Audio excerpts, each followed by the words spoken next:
தீயான தமிழன் தீயாவின் தெரிக்கும் தமிழ் வணக்கம். தமிழ் என்ன புரிய மாட்டோமா?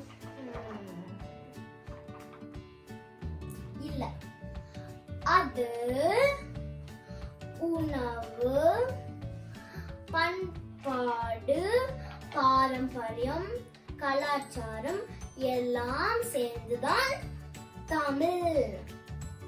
இன்னைக்கு நம்ம தமிழ் உணவு பத்தி பேச போறோம். உணவை மறந்து உங்களுக்கு தெரியுமா? உண்டி முதற்றே உலகு என்கிறார் வள்ளுவர்.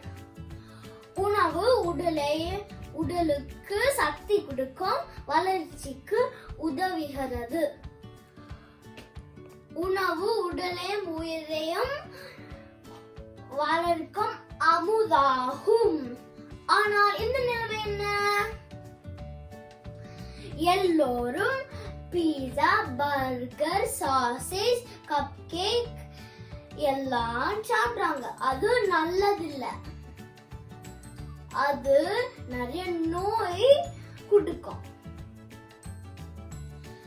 தமிழ் உணவு மருத்துவ முறையில் சமைக்கப்படுகிறது.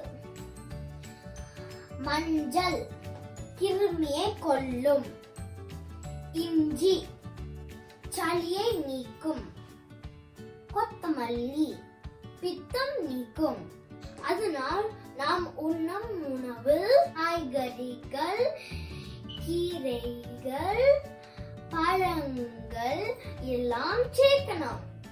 எனவே சரியான நேரத்தில் அளவோடு சாப்பிடுவோம்.